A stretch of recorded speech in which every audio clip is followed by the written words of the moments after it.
Welcome to Out of the Blank.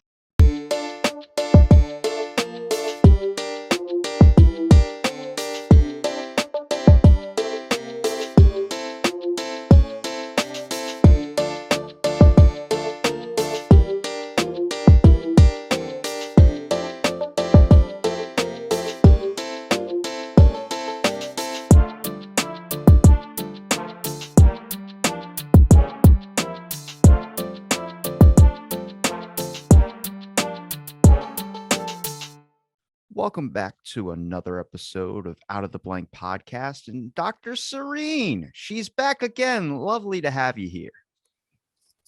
Hello. Hi, Ravi. So I know through our many chats, we've kind of went all over the board. Definitely, I would say probably grew a strong friendship from it.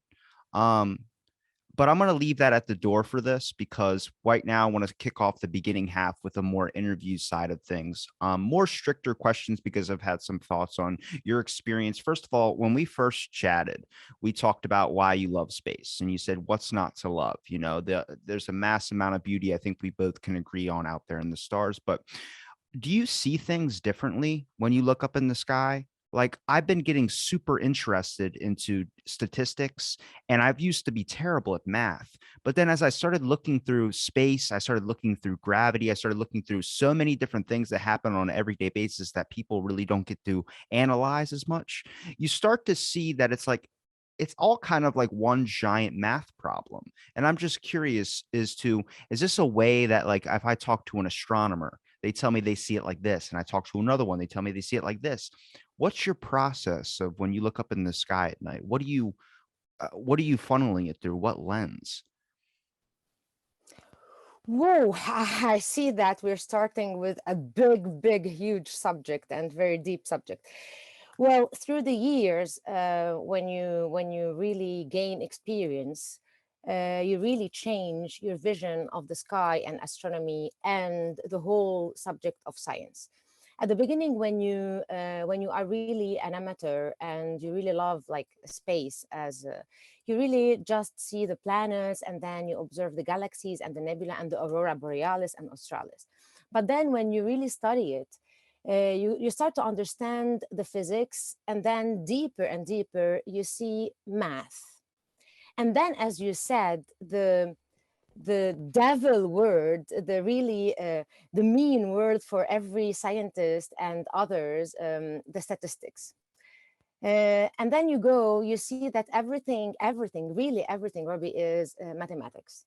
Everything. When I say everything, you cannot do anything without mathematics. And even if you are talking biology, if you are speaking chemistry, everything is ruled by mathematics. And as you said, uh, now when I look at the sky, or if I have a data or a spectra, infrared, or an optic image, uh, of course I see the beauty of it, but directly my scientific brain will search for the noises, the problems, and then we'll search for the real information, which is the data, because we are looking at the information. And then I will start to see the statistics of the noises and to observe more and more, because you know that we are searching for an information, and one observation or one information is not, you cannot do a conclusion. So this is where you go to mathematics. And it's funny that you are speaking about statistics, because 2 nights ago we were having a dinner with my brother and his wife. They are both doctors. My brother is an MD, and my sister-in-law is a biological doctor, and they were both doing statistics. And I noticed that, well, it was not new for me, but they were using the same statistics that I use for the space. So then you see the uniqueness, the oneness of mathematics. So yeah, I agree with you. Does it But if yeah, Well, sorry, well, go ahead. does it take away the wonderment? Because I think for when we first talked, I talked about looking up in the stars, and it's very, very beautiful. And I think we can still share that same aspect, but that scientist side of you. It's much like when I'm in a podcast or something, there's the Robbie side that I always like to have out, but there's also like a more strict, serious interview side as well, too. And I'm wondering if that shaped your not only path in the field, but shaped more about a little bit how you think about things more now? Well, yes and no. This will never erase the excitement and the beauty of it, and you always wonder, and it's so beautiful. But you have two casquettes, you have two hats. You look at the moon, for example. If we are going to tell your viewers and your fans, you look at the moon and you see its wonder, it's beautiful, it's so beauty. But you understand, as a scientist, we quite understand every single thing that happens to the moon, and we understand why it's so bright. We understand what happened to it and how it came from, where it came from, but it's still beautiful. So it depends how we look at it. I wanted to tell you before your second question that if I am with friends and on a beautiful night sky, I will not start to tell them, well, what you're seeing here is just a planet rotating around it's because of the gravity. If they are seeing, oh, it's so beautiful, I will be amazed.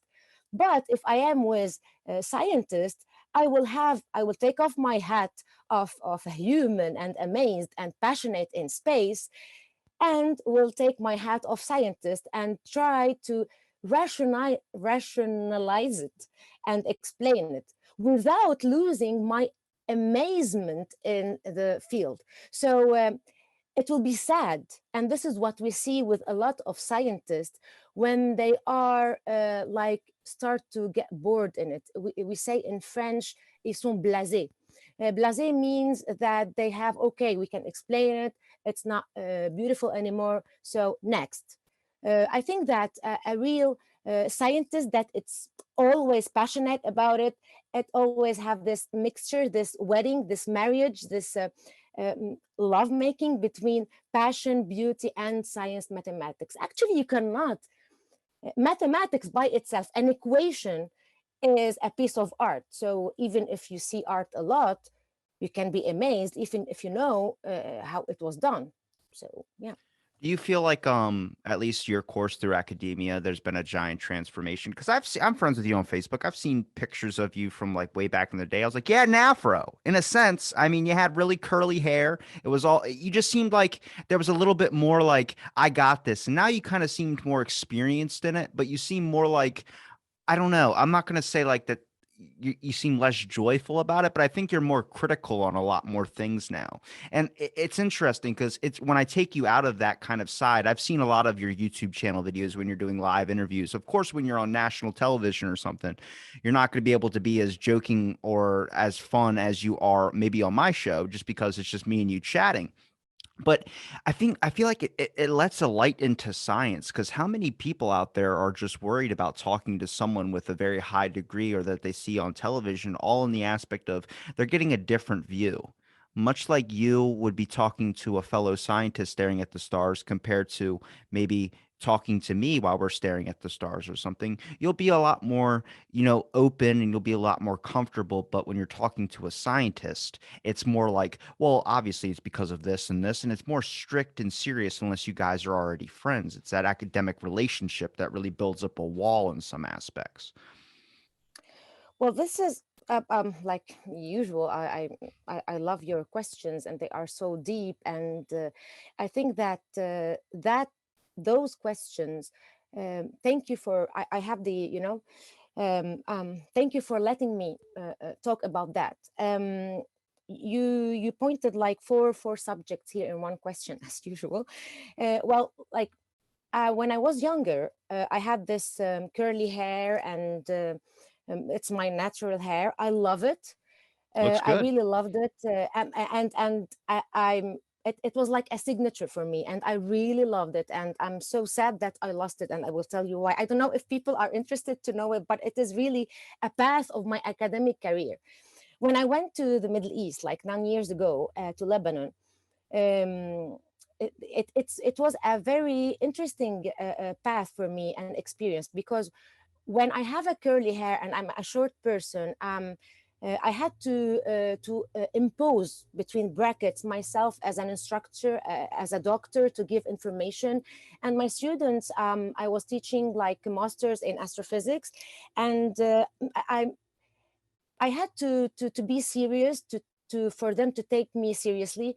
So with my curly hair and I'm a short person, they didn't took me seriously. So I was thinking about, even if I was giving a serious information, so the curly hair will be like a little bit joyful, messy, dancing. I don't know. It was like the image. Always people take the image. So I tried to put high heels, and I love high heels. And it's, when you do straight hair, you look like more keen, so, Professional, and yeah. I took the professional, yeah, even if it is, I was always what I was delivering, and my head will always professional, even if I was with a skirt or with a with curly hair. But this is the image. This is, so I had to, what was important for me is to deliver the astrophysical information for students, so I have to give what it was uh, done. I'd have to do what I have to do. So this is what, when I started to do my hair straight. And then when you do for several years your hair straight, I don't know if you if you know, but you lose your curl after all. And this is the thing. The second thing is, on national and international TV, they don't take you seriously because they have this. First of all, an astrophysicist woman in the Middle East is not taken seriously. First of all, you have to really work harder and harder to for them to accept you as an astrophysicist woman. When I arrived to Lebanon, I wanted to have an interview or a meeting with a director or something to promote our observatory or something like that. And when I used to present myself as Dr. Nehmé, they used to think that I am a man. And when I arrived to the meeting, oh, you're a woman. Oh, yeah, I am a woman.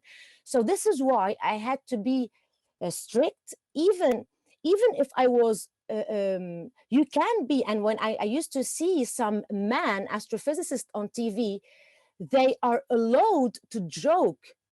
But if I sometimes with friends, journalists on TV, it happens for me to joke, I was directly put as an astrologist or a not serious astrophysicist.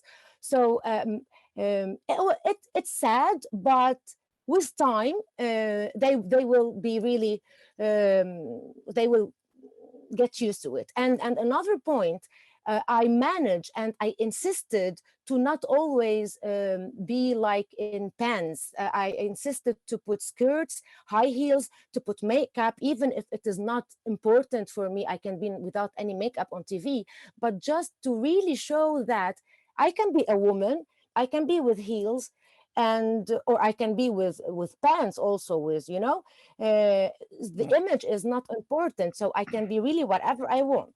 It's a uh, fine line though too, that you because you want to be, you want to show that women can excel in science, but you also want to make sure that you're not just getting the part because of the looks. And that's a very, very hard thing. See, the issue that I started to realize, and I think you kind of highlighted it most to me just watching your transformation since the last time we talked. Not transformation as in like you all did all this change all of a sudden, but a transformation as like you just stopped giving a shit about like letting these small little problems get in your way. And I've noticed that like from you leaving your job and then moving to Paris and then getting the job that you have now that we're going to talk about. I've just noticed where you're like, what?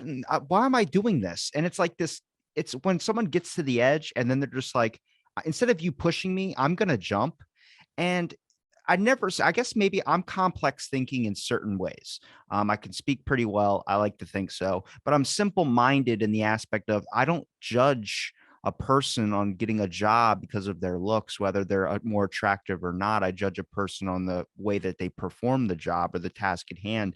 And I guess this whole side I'm starting to see now is that there's a lot of kind of looks from different scientists depending on where you get your degree. Like education is valued. If you have a master's degree from India, it's it's like an associate's degree in the States. It's because the level of education. And it's just these varying different types where you're like, do we all forget the main point of like just we're all in the same field to care about this one thing, but then everything starts to kind of get funneled down through a way. I mean, you can take a 6-month course online and become an astrologer or an astrology person and read cards to people, and you get labeled the same class as a scientist. I mean, it gets a little bit weird with the lines of academia start to get pushed and pushed and pushed. It makes it more difficult on you or any other scientist out there who's really trying to bring a respect to the field, but also not be labeled as, oh, you only got this position because of this. You want to be taken seriously with the amount of knowledge that you have consumed and about something that you really do appreciate and love.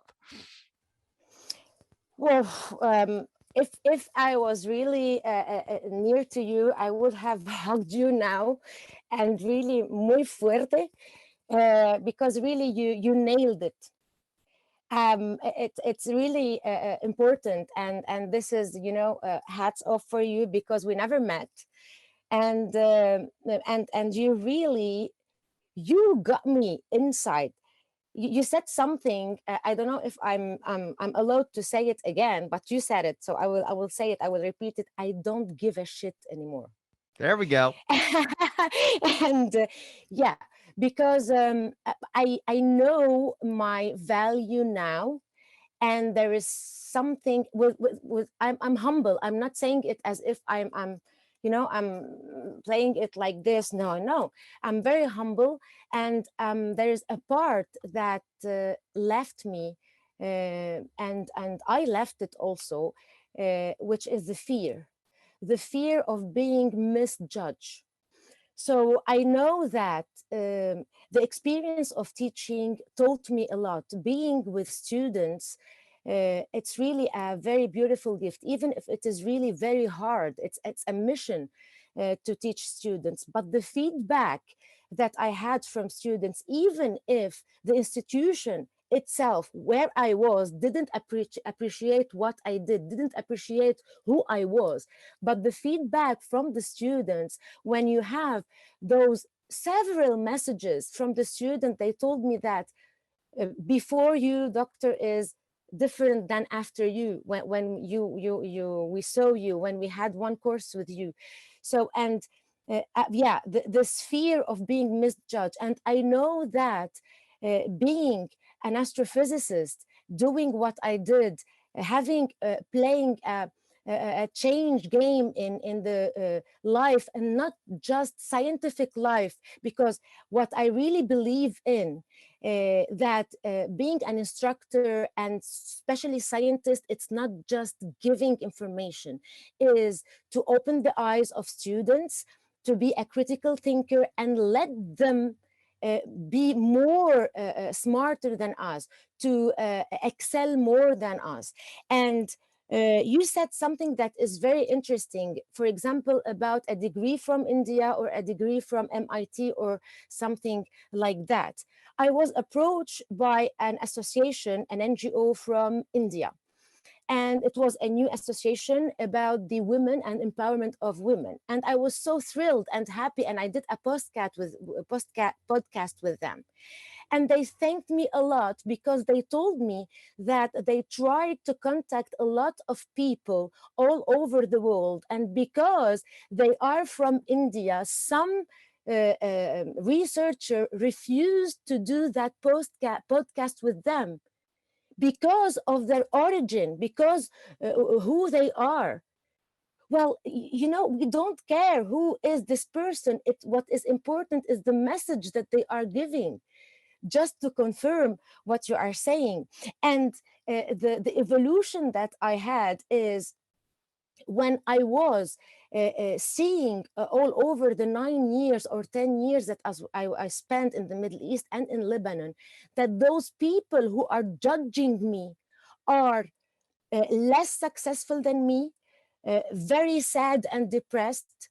They are not in harmony that I am. They are not happy. They are not giving love. They don't work in a passion or in a work they love, and they don't believe in life.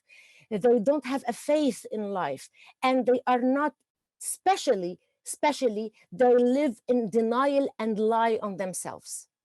So when I was seeing all that, I said, can I say a big word? I said, what Yeah. the fuck? Why I am interested? Why I'm so afraid of what they are doing to me? They are judging me. Ah, I love So that. That's great. yes, yes, I am an astrophysicist, but of course, I believe also in the value of the human, Yeah. and humanity is very important. So I noticed, and this is like a year ago, I tried to talk really openly on national TV, but seriously, about the possibility of having life elsewhere. And you know, and this is cost me a lot of mockery, a lot of memes and stuff, but I don't care, because maybe in 20 years or 40 years someone will say that I was right. So but I and you laugh a lot when on national TV, on the New Year's in the Middle East, they will really invite the astrologists or those who read minds, and they will talk about them as if they are the new messiah. But when you speak science and you speak statistics of exoplanets and the possibility of having life elsewhere, then they mock you. So why do I care about their opinion? Yeah, the true, I guess the biggest sacrifice is living your life, defining yourself by what other, I guess someone else thinks of you. Um, it's a sad thing, in my opinion. I feel like you need to spend some time at the rock bottom to truly appreciate the times that you're, I guess going and ushering forward into. I mean, if I asked you right now, explain to me what feeling happy is like, you would be like, well, you don't, I can't put that really into words. You could say a color for sure, but when I ask you to describe what feeling angry or hurt is like, you'll be able to remember that feeling 1,000 times more than remembering what it means to be happy, because probably you've experienced more pain than you have been happy. Most people, I would say. But you don't think to take an account of what you're feeling when you feel happy. You know what it's like to feel love. You know what it's like to feel hurt. You know what it's like to feel pain. And it's just these interesting concepts I started to realize. I think when you really see the evolution in oneself is when you can truly understand that the only person who's doing the things that you're doing are you. The only person who can make themselves upset is you. The only person that can make yourself happy is you. And I think that's a big kind of moment you need to head in towards. I mean, it's a little bit different when you're dealing with academia issues, but I think when you truly start defining yourself by what you consider is important and what you consider is unvaluable or valuable, then you truly start to see the shape and growth of your own character.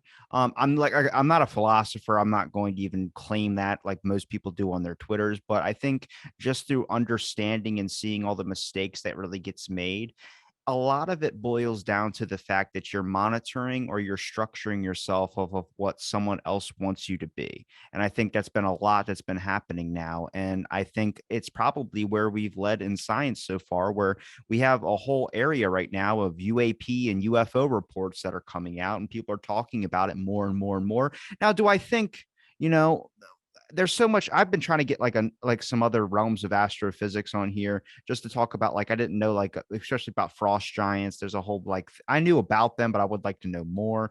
But exoplanets, man, we didn't know there were that many, and now we know a lot more. But there's also, have you ever seen two stars implode? They look like two cells that are replicating. It's like it's nuts to me where I'm start looking at everything like, is everything like, I'm not saying there's a God. I'm just saying, like, I'm starting to see this power and energy in the universe type thing where I'm like, this is happening in this, and it helps explain it to me more. If my cells in my body are replicating much like a star imploding or something like that, I'm starting to see it not maybe at the same grand scale, but I'm understanding it more. And I shouldn't have to see that through a meme. I should be able to get that from a scientist, which is kind of the whole point of the show also as well too, is not only to talk to my friends, but ask the questions I want to ask, because as much as academia is open, it's not really. It's a very sign of elitism in a lot of ways. I had saw a picture recently where it says, if you're trying to argue with a scientist about the science, you're not invalid, you're just dead wrong. And then like everyone was commenting, love this. And then one person commented, well, I'm not going to devalue because they could easily take me out of the subject I study and I wouldn't know as much as them probably. And I just commented, there was a COVID article about smoking cigarettes helps keep you out of the hospital. And I just put that on Twitter and I commented, I was like, hashtag there's your science. Because you start getting to this point, it's not about dismissing it, but I don't like this elitism that goes with it. And if that boils from male to female, if that boils from where the hell you're from, it's not fair because you're setting up goalposts that you say people can't, you're drawing a line in the sand.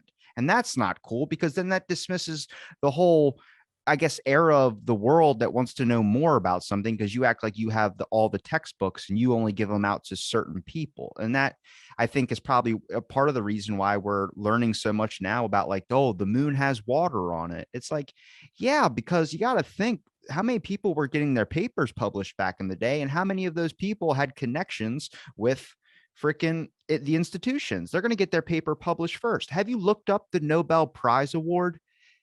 6 of the people out of the 8 that won it were Jewish. One was from Israel, and another one was a Holocaust survivor. You're like, where's the bias? Like, you start to get a little bit skeptical on some of these things, and people label you a conspiracy theorist. Well, the sad thing is, one can think that being a scientist, you have to be open-minded because, well, science is trial and error and the openness of mind, okay? But when you go and really scratch the scientist, they are used to think in a certain way and they are really very close to their opinion. And if you are introducing some new ideas, even if they don't have a reason to refuse it, they sometimes refuse it because they are used to do that way or their ways. So this is the first point. The second point, don't forget that scientists are also human, so means that they are biased too. So it takes time for them to change their ideas. Third, the essence, the real essence of science is to really to evolve. So when sometimes some people we are not talking about the fourth point I will arrive. So when sometimes some scientists will publish some papers, maybe they are right, but if the others are not okay with that and they are really have connections, they will refuse the paper. Sometimes they are wrong, and if they have connections, they will be published, okay? As we saw, like the latest with the COVID, and I will not enter, I'm not a medical doctor, with the COVID, we had 2 papers, the Lancet and the other one, that appears that they were wrong, but they had the connections, and this is why they were published. The fourth point for the Nobel Prizes, I will not speak about that because I'm French Lebanese and we have issue with Israel. So I will skip this. I will skip this because directly I will be labeled, as you said, as a conspiracy theory. The really what I will feel here that the last 10 years we are not going into democracy of speech, because if I will say that I am not for the hegemony of the LGBTQ plus ideas, I will be homophobic. If I will say that I am against the ideas of ideas, I'm not saying against people, Yeah. I'm saying just against some ideas. You will be anti-X, anti-Y, So this is, for me, for the moment, I am waiting to see some consciousness revolution for people, because, like, for example, if you say that here we have a French doctor who said he was the director of the medicine for the vaccines in Europe, okay? He said that we cannot do several vaccines every 3 or 4 months. It's not good because it will kill the natural defense of the body. So when he said this, he was like attacked, and he is not good anymore. But he was a director for the several years for the medical European medical for the vaccines. Now they are saying maybe he is right. You cannot every 3 months give a boost. And we are seeing that even We people can't. who are vaccinated. I know. I know. Hold on. YouTube will take the video down if we keep talking about Oh, that part. okay. Yeah. Okay, we can I, we I can I get we what you're can saying. That's the hardest part is that there's a lot of people that want to know what the answer is, and sadly, there's a lot of people that really don't want to look up. And I mean, at the same time, I don't really trust the toilet Google either. When I'm on the toilet Googling something, I like to hear someone talk about it. But science used to be about the creation of ideas, and it seems like we spent more time looking for change on this planet rather than we looked for change outside of our world. It's which is, and honest, in my opinion, I think this might be a halt in our evolutionary process as a society. Society is evolving in many ways, rights wise, very, very good direction. But when it comes to a change in the aspect of our intelligence factors, it seems like there's been more of a dumbing down and a neglect of basic functions, which I'm sure is probably going somewhere else. A kid that plays Xbox all day probably has amazing reflexes when it comes to brain coordination. But your legs and your muscles in your legs get numb. They don't get to work as well. You start getting out of shape. And that's one of the, like I beat COVID in a matter of 7 days. I had it on my birthday and it went all the way into like middle. I think I had one really bad day, but my first episode of my podcast, I was midst of it. I had the hugest brain fog. Um, Oh God. but I wasn't worried because I mean, I don't take ibuprofen. I don't take any of that type of stuff. Now, that's not going to work for everybody. Other people need more help, but you got to understand is that a person's idea is not an attack on yours, but it's something that gets pushed out there. What's been happened is that social media, all these quick little interactions without seeing a face have led us into a channel now where everything, a comment, anything like that, seems like it's an attack on your personal beliefs. And I don't think that's what it is. I've had many people come on the show and think that, they were going to debate me on something. It's not, this isn't a debate. I'm not against any ideas. I'm open to all people's perspectives because we all give value to each other. Now, the UFO community has really piqued my interest of recent because they seem like a lot of them know what's going on when it comes to like, hey, it might be this or might. I think it's a weather phenomena, if anything, or maybe government tech that they haven't shown us. I mean, come on, they're definitely more advanced than we are. Um, but I don't know. Maybe it might be extraterrestrials. I'm not out of the realm of possibility. But the idea that something this revolutionary is taking a lot of storm and we still can't get over the fact that someone said this because of they'll start talking about Capitol Hill. Like, move the fuck on. I hate to say it like that, but there's alien shit we got to talk about. Is this real? Is this fake? I don't know. I don't trust my government enough to believe them, but I also don't rule them out of being like, why would they let the public know all this stuff? Yeah, well, I think that during one has to one has to read the history, and I think that we have the right to not trust our governments worldwide because there are some facts, and if we read the history, things where I will not state some exercises or experiments or truth, but your viewers or your listeners can go and read some histories about things that our governments lied on us. And so this is we are in our rights to not believe our governments, and this is first. Second, when there is UAPs, when there are UAPs, we can, who said that this is the weather of, okay, so if it's the weather, it's the weather, but if it is something that we cannot explain, we are not saying that those are the Martians coming and flying and want to have dinner with us. We are just saying, let us try to explain if it is an extraterrestrial intelligence. There is no wrong, there is no craziness in saying this. What I am just asking the UFOs community is that they are sure about it.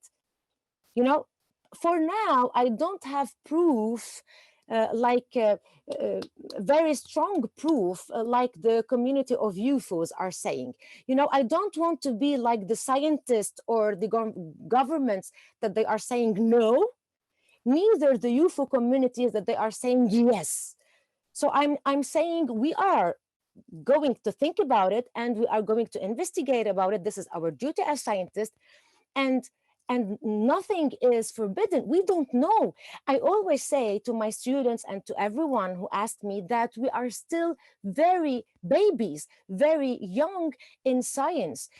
Like 400 years ago, we were used to think that the earth is the center of the universe, and we used to think that all the stars are held with the ether and they are at the same distance of the earth. So can you imagine, like 400 years ago and until now, what is this speed of evolution in our technology? And like 100 years ago, we were not able to know, 100 or 140 years ago, we were not able to see and observe the infrared and the ultraviolet. Well, We even were not able, about to say yeah. even 100 years ago, the idea that you would live to be past 40 years old or 50 years old. Now you got people living to 116 just by saying they eat gin-soaked raisins every single day. It's like, what? It's like you start to realize maybe bodies are evolving differently, which maybe 100 years from now, you'll have people that live to be 600 if they could just reverse your outside look, right? They have Botox. They can use Botox on you. What about finding a way to be able to manipulate that to your cell structure? Next thing you know, you have people's livers that are regenerating faster and they're getting younger from the inside out rather than just the outside. I mean, it's really crazy. But I'm gonna take my interview hat off and we're gonna go into the skeptical side about things. Which one do you know more about, exoplanets or supernova? Actually, I work on both of them. I know, but which one is your particular interest? I cannot say, I'm always a positive schizophrenia person, Hmm. because I published on both of them, and I cannot say if Okay, I here's a don't better know. question. Which Yeah. one of your publications on either one of those have been taken more seriously? Well, to be really, really very, very honest with you, I worked on exoplanets for the instrument James Webb Space Telescopes, and I published like more than for the conferences and for exoplanets. But for interstellar medium and for the supernovae, I had more peer reviewed than the exoplanets. Now, So yeah. when it comes to technological advancements, is it more possible, like which would you see more of a possibility of happening in the next 100 years or so, or maybe 50 years? Technology's moving so quick, it's crazy. Mm. iPhone came out in 2007, and it feels like it's been longer than that. But do you think that we'll be able to develop a machine that, like a terraformer, can move Earth's kind of landscape to be able to make it, I guess, a customizable to, or a customable, I guess that's what the word is, to your specific needs? Do you think that we'll be able to go to exoplanets and be able to kind of change the atmosphere in a sense, or be able to use these types of things maybe that HARP uses, like the weather? They practice weather changing phenomenon all the time. I'm wondering if there's a possibility, if you hear Bill Nelson talk about, well, we can live underneath Venus's atmosphere. I'm like, this man's obviously talking about the next step is to start making exoplanets. There's that route, or there's the route of supernova, where we're going to be able to condense one of these things down to make a more renewable energy source. Because I'm seeing a lot of articles about renewable energy sources. Nuclear power usually gets brought up at this time as well, too. And I'm wondering if we're going to find a way to make a machine or a satellite that can harness some of the powers, maybe start with something small, then build up to a way where we can eventually expand out farther by using a more sustainable source that seems to constantly just refuel itself. Mm. Well, actually, the answer is not that easy, because it is not just a scientific need. What will happen, we cannot predict, because it will depend on a human factor. I will tell you how. No one predicted the presence of Elon Musk like 20, 30, 40 years ago. Why I'm saying Elon Musk or Jeff Bezos, the person, the private companies to do what they are doing. Okay, and you will see that it will depend on every businessman's need and ego. I will explain myself. So when Elon Musk, well, I'm saying Elon Musk or Jeff Bezos or whatever, or Virgin Guy Richardson, what is name? Anyway, so And when Elon Musk will say that it's not important to observe from the Earth now, go and build an observatory from the moon, you know. When we tell him that your stray link, your small satellites are preventing us really to observe exoplanets, he will tell us, you scientists go on the moon and observe your observation on the moon, because now his target is to go on the moon or to go on Mars. Okay, so he will put money.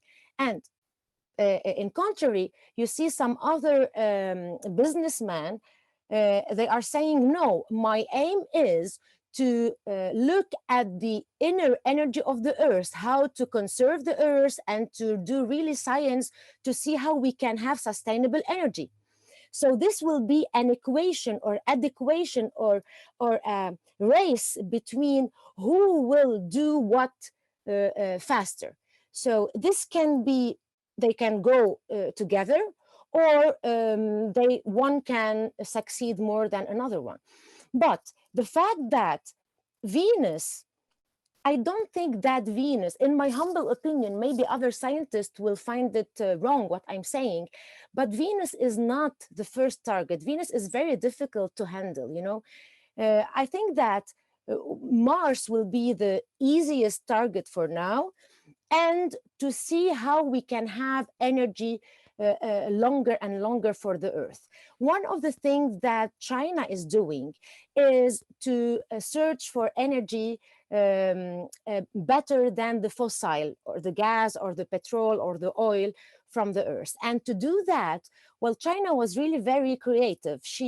The country did two things. There is one project to go on the, and they went to go on the dark side of the moon to search for the helium-3. And the helium-3, you know, I don't know if you know, Yeah. Robbie, and your viewers knew that China is the first country to land with a rover on the dark side of the moon.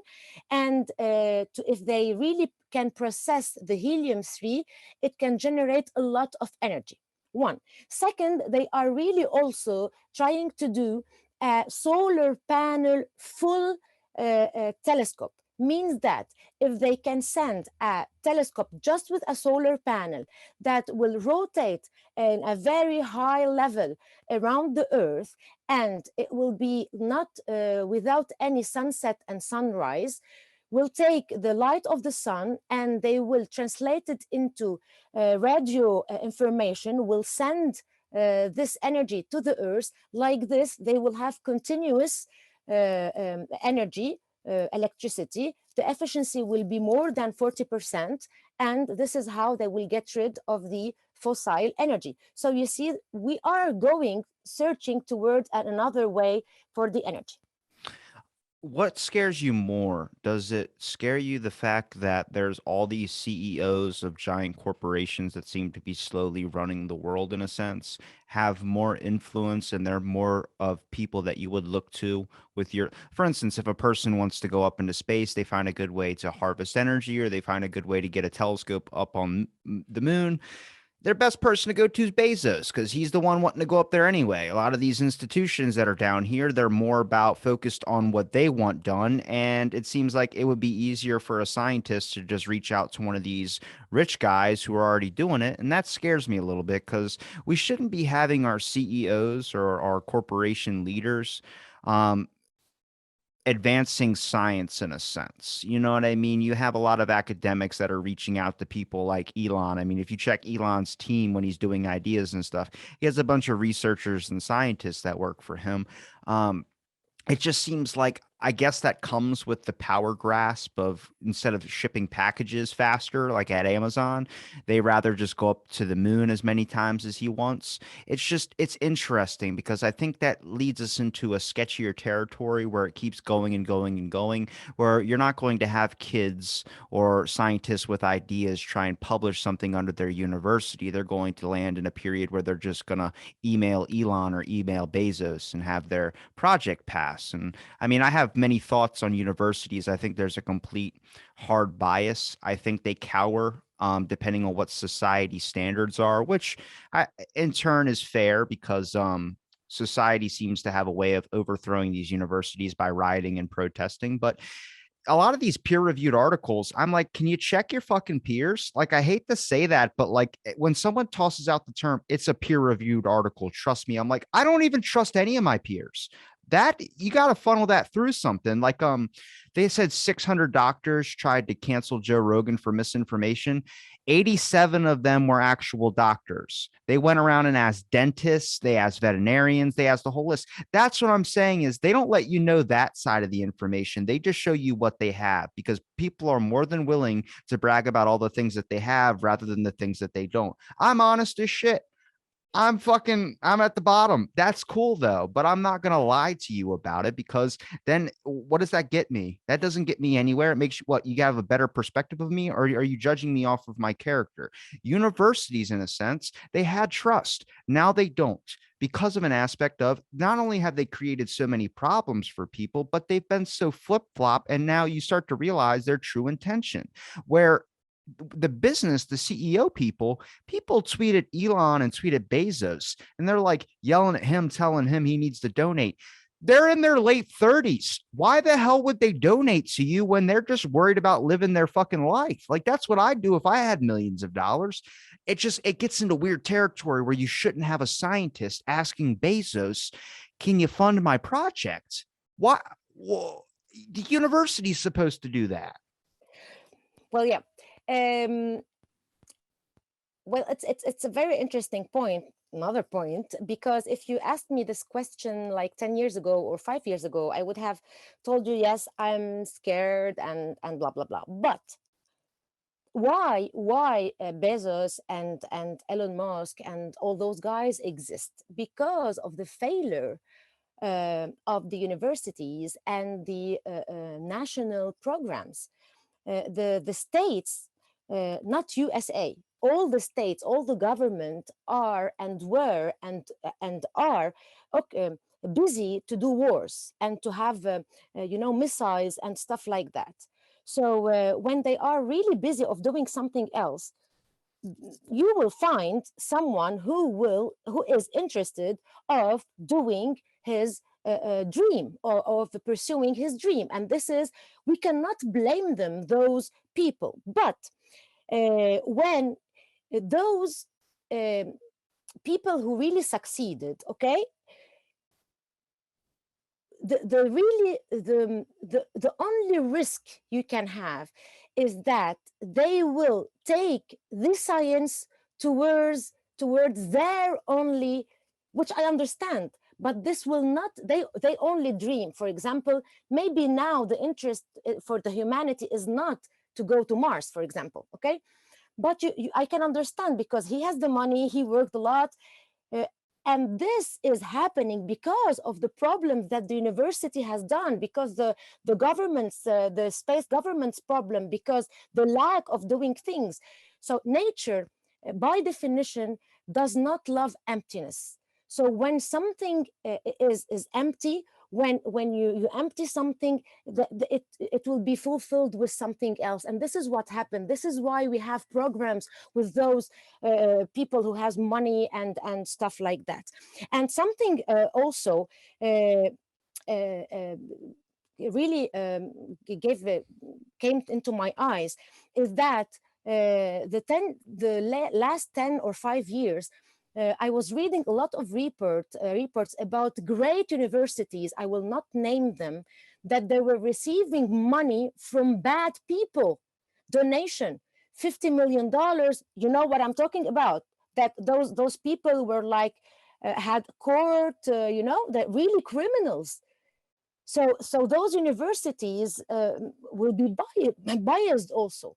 And talking about peer reviews papers, I as I am a scientist, you notice that some papers, they are the same bench group of people that they will always do publication, the same subject, the data will change, they will publish, they will change the order of the publishers. They are, who can produce like 20 paper a year, and they are PIs for, This is something not normal.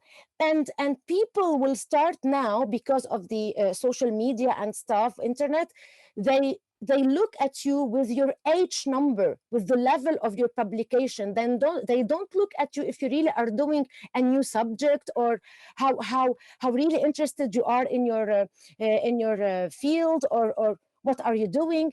Now, if you have a program, a software that runs by itself, you can produce, and you have a data, you can produce like 20 papers. And sometimes if you read peer-reviewed papers, the same paragraphs, you just change the introduction and the conclusion. See, that lands us in very sketchy territory again, much like a university leading into a CEO. It leads from peer-reviewed papers or journals to leading into podcasts for being a voice or a reason, because those people usually don't have a bias in a sense. And I don't want that either. I don't want someone looking to me as some person that's going to give them valuable information. I always tell people, Google anything I say. If I'm off by it. I can't get every single number correct, but I also don't have a bias in anything. I could easily have just my friends on my show, but I don't. I have anybody that is willing to come on and have an actual conversation, coming to the table clean with nothing built up in their mind of I'm going to attack this person for that, because you won't go anywhere with that. I want an open access source of information, much like there's ResearchGate, much like there's academia.com. I love those sites, but also you have to be at an institution to be able to access those sites, because they want to keep out trolls. That's the issue, is that there's a lot of misinformation, not in the concept of like you just got the information wrong, in the concept of there's other countries that are, especially in the States, the top 20 pages on Facebook are Russian troll farm accounts. Like, they're not real. They're fake. And they have over 2 million likes. And what they do is they get bots and they get other things that make it seem real, putting up something up there and triggering you. I've been getting, like I said, into the algorithms and into like statistics and all that. Google, for instance, they their narrative, they're anything like that. They shut it, I think it was in 2009. They took the internet down, the whole internet, for 45 minutes on a Saturday morning at 9 a.m. And people are like, well, why did they do that? If you correlate it to the stock market, they closed down around like 9, 10 a.m. just for a brief amount of time. What happened is they did it on a time when there wasn't any money that was going to be lost, and they shut it down just to prove that they can. Their power has gotten insane. They're blocking search results. They're making it more difficult to get the correct information out there, only the information that they want, which makes a whole trust of this social media aspect, and it pisses people off. So then when you see a tweet go up that could be a bot account, a fake account, you comment on it like this is completely wrong, and you lose your shit. You're at a level 11. And then someone who might agree with that opinion or thinks that might be right goes, hey, man, why are you being so rude? Now you get two people fighting over a bot post. That's the craziness that it's leading into, where I'm starting to see the digression, or I guess the degress in human evolution or humankind. There used to be these movies where scientists and researchers and people, billionaires, whatever, would be in a house and they would have a hologram drink, or they would have some type of space kind of hologram TV or whatever this is. That's out the fucking window. Space colonization out the window. It's all warfare now. Snipping satellites, taking information. Everybody's rushing to this planet to be the first to colonize on there first.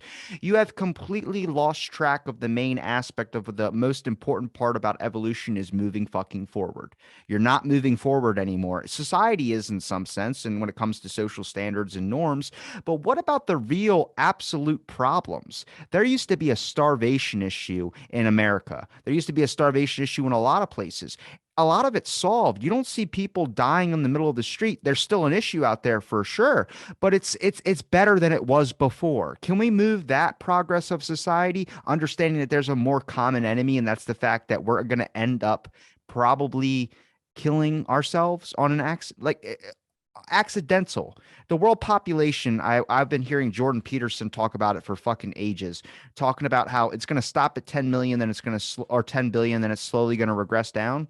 I'm seeing a lot of kids now, besides a selectional few, that are not having kids until they're way older. And then maybe at that point, still wondering, should I even have kids? Because all back in the day, all they used to do was have kids. Now there's more options to go live your life for as long as possible. And you're starting to see that population number slowly count down. The national debt is going up faster than the amount of people being born on this earth. That's fucking strange. And this is where you start to see the progress and all this type of de-evolution start to happen, because people aren't paying attention to some basic functions or basic growth in society when it comes to the fact of we're all one fucking person. People go, "Oh, you didn't have this, or you didn't talk to a person of this ethnicity." Why are you thinking about that? I'm not thinking about that. It makes it more difficult to really see the hangups that people will put in front of themselves to make it seem like the system is rigged. The system isn't good, but you can change that. If you put enough effort into it, you can fucking do it. And that's what scares me, is that to think that 50 years from now, we wouldn't be living on another planet. I have no clue. Because if you build a dome on a planet where you got all the oxygen in there, you'll have one fucking psychopath that'll stick a gun to the door and go, "Somebody better do what I want or I'll kill us all." And it's like, there you go. That they're gone too. I think with this like UAP stuff going to that, these all the idea it's a weather phenomena. We see hallucinations or mirages, right? That's a possibility. But I wonder how much of like maybe the ozone or how much of these supernovas, like these solar flares that are coming off the sun, are really affecting our fucking minds. Like they have to be cooking our brains in a sense. They got to at such a low level built up after time. You're having generations upon generations slowly starting to. I mean, I expect probably not only with the food that we're eating, but with the amount of, I guess, stuff that's happening outside of Earth, all that radiation or something has to be doing something funky to our bodies. I mean, this year alone, I've seen more people talk about gastrointestinal diseases. And I'm like, oh my God, like it's obviously from the food we're eating. Yeah, well, ooh la la. Well, here I have 8 subjects, so you have to give me like minimum 5 minutes to answer Okay. you, because we have a lot of things. Well, I don't agree with you about several things you said, and we agree on this show to not agree, to disagree, and this is what is beautiful on your show. So I don't agree that the starvation is done on this planet, because a lot of nations. Still have starvation. That's what So I was saying. the It was still subject is, happening, but yeah. Well, yeah, largely a reduced. lot, a lot. No, no. What? In Africa, a lot of starvation, and kids are dying. A I lot know. of people What I'm are, saying is yeah. it's largely reduced from where it was maybe 50 years ago. It's still happening for sure. It's just been largely reduced. If you're saying it's isolated to Africa, that's not the States. That's not. Yeah, I know, but I'm not talking about the states. Well, and if I may add, with the wars everywhere, the starvation is I'm not sure. I don't have the numbers, Robbie, but I'm not sure that it is reduced. It's really interesting to search for numbers. Just I'm not sure that it is reduced. Second part, having kids is to have the decrease in the number of population on earth is not a bad thing. I'm not saying that we have to kill population. Listen, Hope not. but yeah, but deciding somehow to not having kids. Well, we have this heritage of, well, for me, I can speak of myself. I have this decision. I love being a mother. I love parenting. I really love this. I have 4 nieces, and I really love them.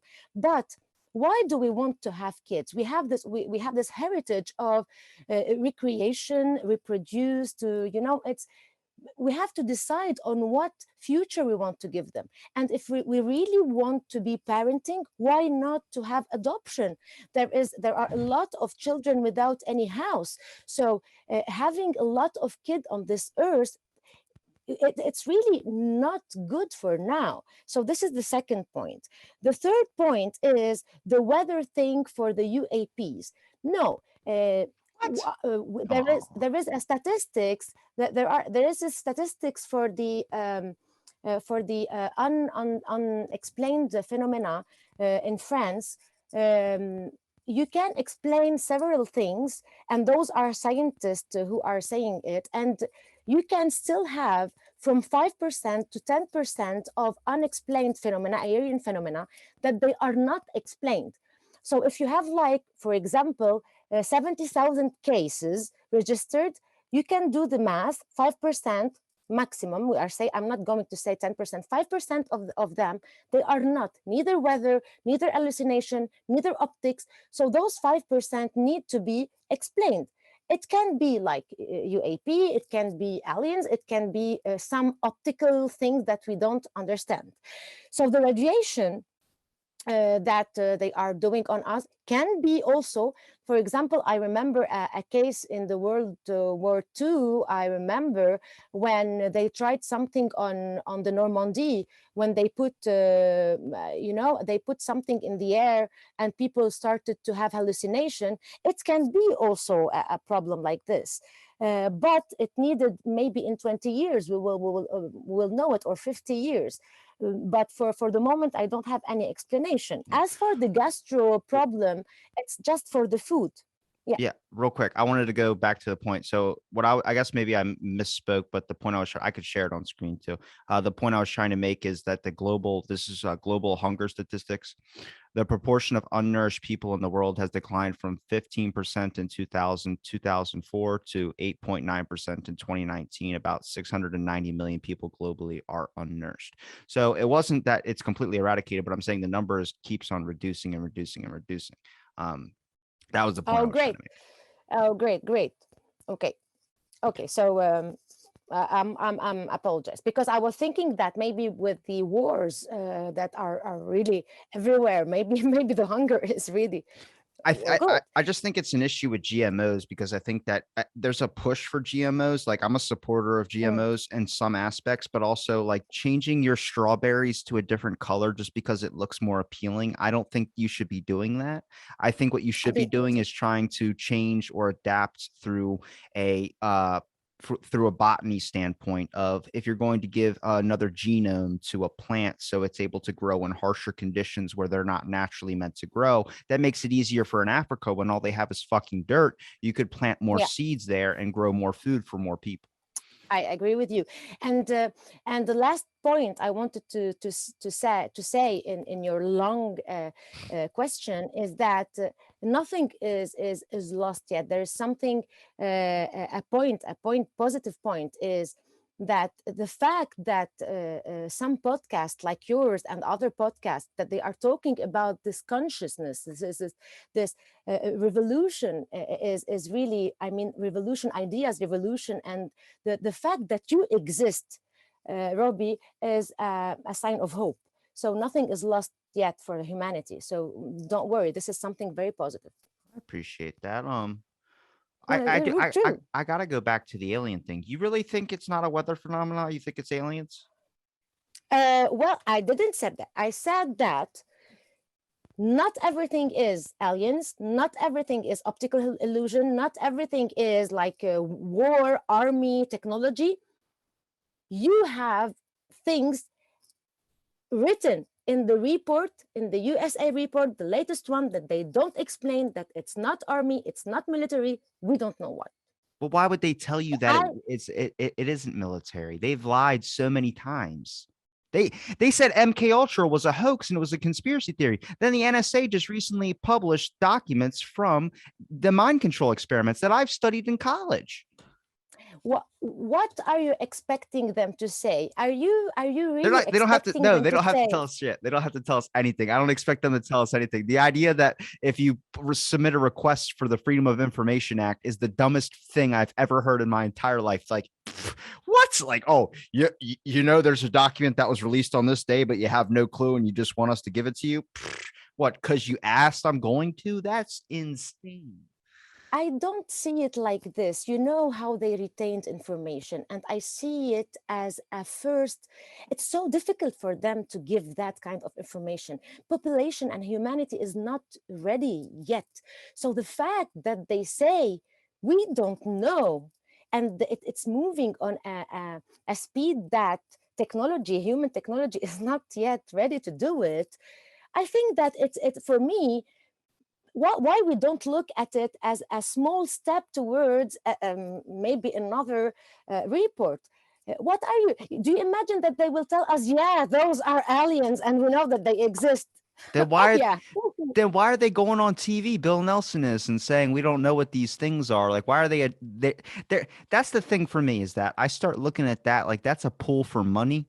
Like I start hearing it's a money grab thing of like, oh, we don't know what these things are, but if you give me a couple $100,000, I'll be able to research more into it. My belief is that I think the government, especially in the States, is way more advanced than we like to think. And I think that it's always with the push of technology. I've heard CIA people from the like Joe Rogan's podcast go on there and talk about there's these drones that are all in a watch, and all you have to do is press a button and these things fly around. I mean, Google's more advanced than most people fucking think. That's what I start going. I think we're seeing the surface, and they have a whole deeper layer, much like the iceberg hypothesis, where you see the top, you don't see the bottom. It scares me because if something did crash here and they've learned to modify that propulsion equipment, Bob Lazar's kind of idea or talk about in a way, then it leads us into stranger territory where I've heard people bring up the idea that it's not just past, it's not just our tech, it's other world tech, and then it's future tech, tech from the future. And I go, I don't know about the future people hypothesis that goes into the like I've been really into the UFO community. I know as an actual scientist, you're probably just like, what the fuck is he talking about? But this is what they're thinking of. And I'm hearing a lot of these thoughts, and I'm like, this is a perspective that fills in this kind of gap in a sense, and it makes it more complicated. But I'm also happy that people can really talk about these things and there's not a lot. I mean, there's a lot of fighting in the community with it, but there's a lot of kind of an exchange of ideas, and it's funny how to see people's brains work. I don't put it past the government to, try and just explore with their tech. I just don't know what they're trying to prove. Maybe they're slowly trying to get funding in a sense by showing these things, but then it doesn't explain all the stories I've heard from experiencers who've talked about being kidnapped in the middle of the night and sent onto an alien ship. Now, I come at that with an open mind only because if you study sleep paralysis, that's one of the symptoms of sleep paralysis is that you will literally be frozen in position, you can't move, but you'll see like it looks like a thief. It's a shadowy figure and it seems so real. Now I've had super intense dreams where I woke up with scratches on my arm and I had a dream I was being attacked. So I don't know what that is. Obviously, I probably scratched myself when I slept, but I'm saying those intense experiences, I felt actual fear when I woke up. These people are probably experiencing the same thing, and then their brain starts to be like vaguely remembering it, and they start fitting the narrative to now they've turned it into an experience story, or it's real. But then I don't understand. I don't understand that experience thing because I've never seen an alien. Yeah. Do you really want me to go into that subject? We can. Okay, so here you are putting every experience in the same bag. Okay, of course, when you read this, there is two psychologists. I forgot in what university they were. They did those study on more than 1,000 experimenters that they had this. They thought that they were abducted. Okay, and they did two books. I really forgot. I will search for the names and then we will put them after. Of course, you have this case of when you sleep and you call it the frozen, paralysis. Sleep And this paralysis. is a case. Yes, the sleep one. This is a case, of course. But when you are abducted, there are some patterns that they are different. It's not my word. This is the words of the psychologist and the psychiatrist.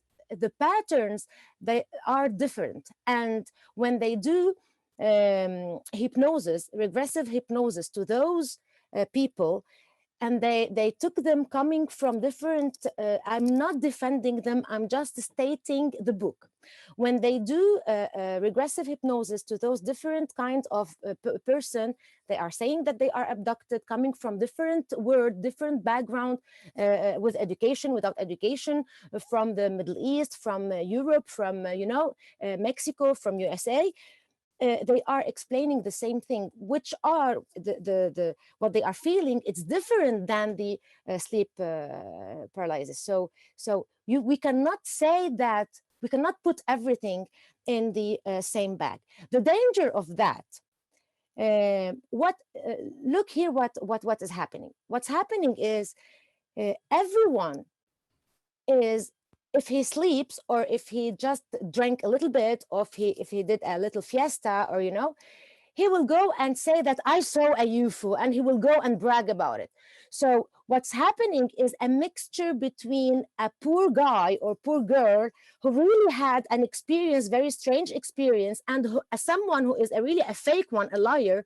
So it can be really very people will go and laugh. It's exactly the same thing when you really speak about spirituality and the power of your thoughts and the power of world and the power of being well and harmony, and some charlatan and some liar who will come and try to heal you by whatever, by wood, by doing like this. And so if you are really someone who is telling you believe in yourself, go work, you will have it, don't be afraid of the future. So this is the danger when you have one who is liar, and when you have someone who really experienced something, and the governments will push those liars to really discredit, to really prove that the other ones are really not credible. You know what I mean? Am I Yeah. clear in my idea? There's a lot of to use my words lightly, there's a lot of trickery when it comes to just, I guess, how much information and what we I guess stigmatize in society today. The UFO community is probably one that has gone through a lot of it. It's probably turning around a little bit now, but even when I joined those Twitter spaces that they're all involved in, I'm friends with everyone from all different sides of it. Experiencer, researcher, videographer, whoever you want to say, even someone that makes a TV show for the History Channel about it. It's difficult because it's so hard to get your thought out without someone thinking it's like you're choosing a side and there's quick fighting. I see more drama in that community than I've seen out of anything. It makes it difficult to want to understand more. I don't know. I mean, what are your thoughts percentage wise? What are you leaning more towards? You think it's aliens? You think it's tech? You think it's what? You obviously don't like the weather one. No, I'm it's no. I think I it's we're always all being slipped drugs in our milk, and that's what's happening. We're slowly being no, dosed with LSD. no. Okay. There are really things that are weather, optical illusion, technology, but definitely there are things that unexplained. And I'm waiting. We're studying them. We will see. To I cannot say, but as a scientist, I don't know what they are. Why though? What do you think? Well, I think that aliens is not a bad idea. Well, what do you think if it is aliens? What do you think, like, what's their purpose? Because my thought would be, I think one of two ways. One, that they created us, and in a sense, they're trying to stop us from maybe repeating the timeline again. Like it seems like every civilization has fallen and then restarted in the same exact processes. But then my second thought would be, well, why doesn't it just do what they did in that movie with Nicolas Cage, where they only pick like the young ones and make, take them away and then make them rebreed and do that sense, like wipe the earth slate clean. You have to think there'd be a couple of chosen few. I'd like to think I would be in the running in a sense, like to be like the next. They're like, you're so open-minded that, I don't know, and pluck me from obscurity. Why? Well, let us be two of us, you and me. But if I'm nothing, not everything has to have a purpose. But if you want me to think about a purpose, well, look at the humanity, okay? On Earth, we've been here like a few millions. The Earth was born like 4.5 billion years, and the humanity is like few millions. Whoa. What if the Earth's only I a mean, couple thousand years old? Jesus was well, born yeah, not that long ago. yeah, but Jesus is not Okay, long ago. okay, I mean, okay. I mean, Jesus is yesterday. You know, I mean, I'm Christian. I don't have anything against him. I like this guy. He had a very beautiful message. He had a wonderful Um, crown. He had a crown made of thorns. oh God, he really suffered with him with it. No, wait. Life. I mean, life, like not humanity. Life was like a few minutes. But imagine that in an external extrasolar system, there's a Earth-like. older than 4.5 billion years, and a civilization that is older than our civilization.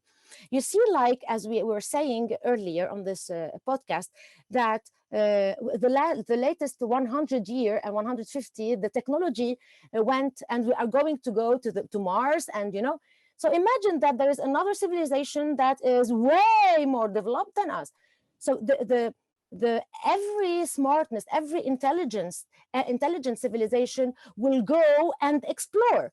It's the purpose of any civilization if it is smart and intelligent. So this is, and they came and they explore. If you want me to find a purpose, so why they are not contacting us? Maybe they don't have any way to speak with us. I don't know. I love what Tyson said, that if you are talking to an ant, you can talk to it every day, the whole day. It will not understand you. So, or to a chicken. I I I try and think from like a scale point of like maybe these abduction stories are because they only pick people out of certain points, maybe rejects in a sense. Not rejects as these people don't deserve to be picked, but like obscure people. Because a lot of people don't like, maybe to them they consider that valuable, and maybe to most of the world they're just like, in a sense, like if I was an alien species and I go down to a planet, I'm gonna pick up the people that are alone. I'm gonna pick up the people that would be considered outcasts or some type of thing of that sort, because they probably understand a little bit more just being balanced out with your own thoughts. The sign of a healthy person is someone who can truly enjoy being by themselves. Like, you don't need to be hanging around partying with everyone every single day. That doesn't need to happen. But when you're able to balance out your own thoughts, it brings a stronger message into a point. So I sit there and go, maybe it's that is why we're seeing a lot more now. Maybe our technology and the amount of exposure has developed more, because I know people aren't staring up at the sky more. There's no fucking way. They're on their phones more than anything. But maybe it's the fact that we're implementing technology into our bodies and creating more of an AI style thing, trying to advance human evolution by infusing technology in there. Elon Musk just delivered a new neural implant thing, talking about how it's going to be help you balance out your thoughts and be able to find ways to send your messages like through thought. Now, if you created a species and you put them on a planet, my theory is that there's a bunch of aliens sitting in like a UFO and they're rubbing their hands together and looking at these little vials of these things. They drop them on all these individual planets. Then Earth has been the one that's grown the most. And they go, well, this is our creation, so we're just going to observe, kind of like a god in a sense. But then they start seeing that these people are chopping their perfectly good arms off and putting robot arms on. We got to stop them before they're not our creation anymore. They're monsters. And then that's what's happening. But these are just thoughts. I love skepticizing about this. Well, I leave you with those thoughts. I mean, I will not. Yeah, but I will just say something that really interesting. You said that when someone is really healthy in his mind and construction and harmony, he or she will enjoy being alone. And this is really very interesting because I'm doing some small short videos on TikTok talking about why some people cannot stay alone. And this is really something that I really noticed the last 5-6 years, that some people struggle to stay alone just one evening, not just to be lonely, it's just to stay alone after the work. They cannot be alone, they cannot face themselves, their demons, their past, their actions, so yeah, you. That's me. Oh, I always said that really? you only truly know silence when you're left alone with the voices in your head. Yeah, well, I started it on TikTok and on Instagram. If you want, I will I put don't them use on a. TikTok. No, it's okay. I will put them on a full video on YouTube, and I will send it to you. Yes. You got to balance. Yeah. I mean, I spend most of my time probably alone, and in a way, society considers that just might be you're crazy or something. But I think it's probably in where a lot of my growth has really came from. Spending times alone with your thoughts can be a bad and a good thing. It just depends on what perspective that you're looking at. You get a glass that's at halfway mark, people think one of two things: one, it's half full, or it's half empty. Honestly, I use it to be more productive. I'm writing a book right now. I've wrote now recently just wrote a couple songs. I'm using something to keep my balance and my pain in a perspective that's going to, in my sense, give me clarity. And I think a lot of people need to do that, much like a good book can, much like doing anything that you love can really do. I feel like more people need to be doing something that they love. without having to worry about the struggle to survive. And sadly, we live in a society right now where it's very, very hard to survive. And only because we spend a lot of our times in our life really, really worried about what we're going to become, where we can't take account for the things that we're doing in the moment that we're doing them. And it can cause a mess. It can leave a trail of disaster, but can also pave a way for new life. But are you going to take that new road? A lot of people can't see it. It's very foggy on this road. They can't see that clear, sunny side on the other end. And I don't know when that's going to get fixed. I don't have any answers to it. I just feel like if you aren't doing what you want to be doing and every step that you take should be in towards that goal of whatever you want to do, then how are you going to succeed? At one point, when you left your job, you were probably like, "Oh my God." I remember we were talking before and you were like, I had to leave that and it's stress, stress, stress. It's going to be stressful. But now look at you. You look great. Always look great, but you're Thank in you. fucking Paris. I wouldn't want to be anywhere else. I would be staring at the Eiffel Tower every single day. Well, when you are alone, I really cherish to be alone. And when you are alone, you really, as you said, when you can be alone, you are really, you can be creative. And this is how you have to do it. And you see clarity. And when I left my job, because I always said that we are not a tree, we are not planted, even if we are belonging to somewhere, but we have to search for our happiness, and we have to really search for it and pursue our happiness. And if we are not happy in a place, we have to really take this adventure. So once I was really, I was feeling that I was killing myself day by day, minute by minute. So this is why I decided, and I had this chance to come to Paris.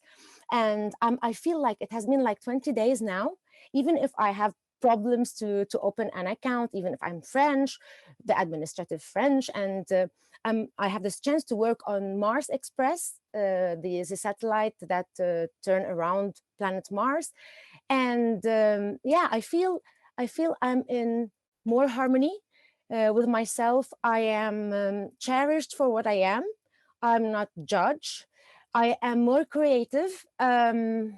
I can be myself. I can produce more, even if the weather is much more colder. Even if I will miss the sea, because there I was, I had the sea there in Byblos. But then, you cannot win everything. And your country, your belonging is where you are respected and in harmony with body, mind, and soul. So it is an adventure. And thank you, universe. I'm so blessed. So, yeah. A sign to wake up is when you feel uncomfortable in your own home. So And when it is a sign every day, it has been several years that everything I was doing, even if I'm trying very hard, they were stopping it. So it was really, I had to really stop it. it's it's a scary thing to do something new, but it necessarily might not be a bad thing. It's just when we think of the word scary, instead of looking at the aspect of what can hurt us, we look at the aspect of the fear that goes with it. And sadly, at times that can play a more mental toll than it can physical.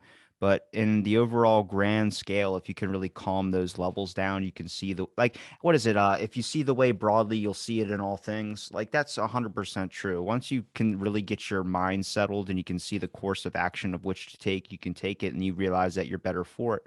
Um, that doesn't mean that if you're on Twitter, blocking people isn't going to clear your path. That's not going to happen. But what it can do is that it can. There's a lot of benefits to that. I don't know. Social media is a monster in its own. If you get a hold of me, I'm surprised because I'm barely on it. Like with everybody that tries to message me, I just can't. I can't. I don't have the mental capacity right now to handle that yet. Mostly because it's like, what do I post? Do I just fucking I don't even know. Social media, people tweet their own stuff all the time. They put up articles. That's a good way to do it, sure.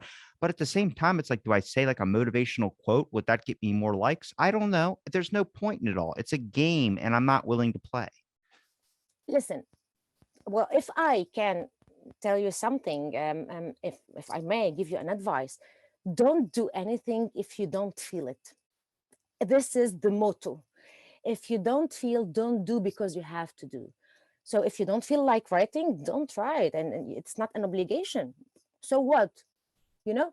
And people, why they don't dare to do something? Because they are used to do. For example, why I have some friends that they are not happy at their job, at their places, but they have this habit, and they are afraid to leave this habit, even if they are miserable.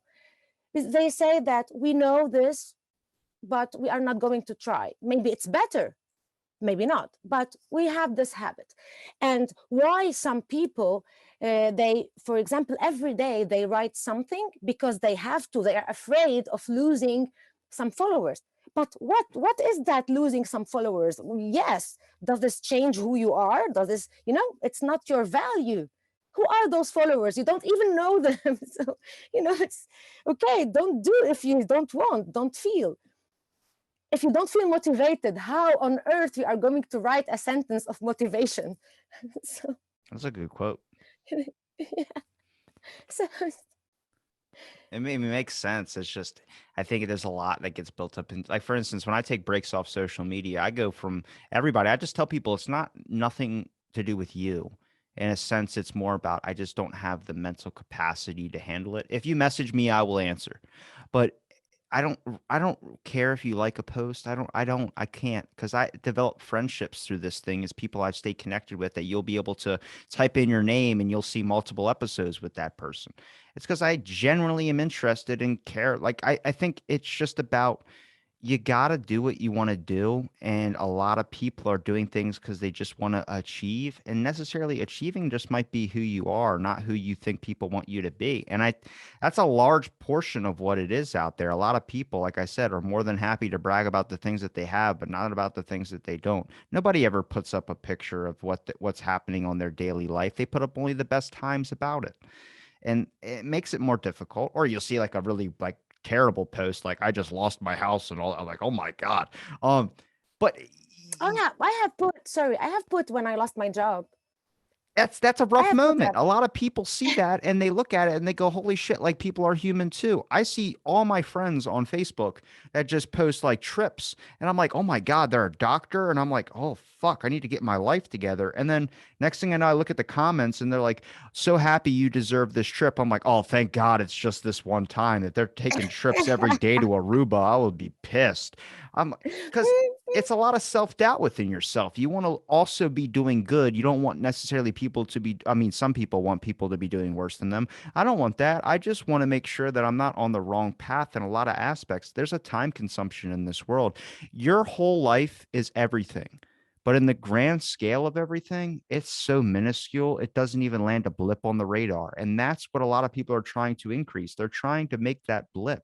And it's a difficult thing because what if you have connections, you succeed? I don't like that. That's not cool. Let's change that up. Let's give people who necessarily deserve it more of it up. That doesn't have to be me. That can be way other people out there. I know plenty of people where if I had money, I would raise them to a higher standard, yourself included. I would raise up, find something I could work with you with to be able to, pay you for a certain job or do these types of things. Because I think there's a lot of people like yourself that I've met that are fucking great at what they do. They're just not in the spotlight, and I don't know how to get them in the spot. I wish I had a platform to do so. I don't, but Well, during my experience, I knew that it's not what you know, it's who you know. And it's sad. Well, and I don't want to ask for anything, whole my life I never asked for any position, anything. And I have a lot of friends who ask me, Cyrine, on YouTube you have just 334 follower. don't want you don't want to buy some? No, I don't see what number of likes I have, or what number of people who will see my videos, or because I just want to give this information. It doesn't matter if I have 334 followers or not. It's just I know that this information is on the internet, it will ever be, and that they will see it, about the explosion, about the James Webb, it doesn't matter. For me, it's not a race of number. I'm not in a competition. It's just the information that I deliver. I know that it will help a lot of people. If it helped 56, 70, 300, it's fine. So I will never enter this race, and I never stalk somebody else. And this is something I really learned when I opened the social media platform. I'm happy for people who are really happy, but I never compare. There is a saying in French, we say, comparaison n'est jamais raison. Comparison is never a reason to be like, neither to be sad. No one knows what's happening in the other's life. As you said, maybe they are putting the best pictures, and maybe they are depressed the whole 24 hours, 23.56, the rest of their lives. Never compare, never stalk. Just live, be the better version of yourself, and harmony, harmony, harmony, harmony. And that'll be the Never end. dare. That'll be what we'll end on, because that was beautiful. What was Thank you. that quote? Say it in French again. Comparaison n'est jamais raison. Comparison is never a reason to be. I like that. Where can people find you? On YouTube, TikTok? On YouTube, on TikTok, on Facebook, on Instagram, and on Snapchat. Remind me. Yeah, this is it. Add What me are on the Snapchat, platforms? yo. Why don't we have Snapchat? I put it yesterday, I think, Huh. 2 days ago. It's a fun app. It makes it easier to. I think I use that more probably than I text people, because I don't ever really answer my phone a whole lot. Besides playing like Dragon City or something, I play a stupid phone app game for the past 10 years. So I mean, let's just say like that's commitment to it. Like I'm not just like, oh, this is my first time playing. No, I've been playing this game religiously for like the longest time. Well, I'm I in earned debt. it for, well, I have my students were asking me to open Snapchat, but I'm not I don't practice it a lot yet. All right. Well, I'll link it all in the description. Is there anything you want to let the people know before we wrap up the show?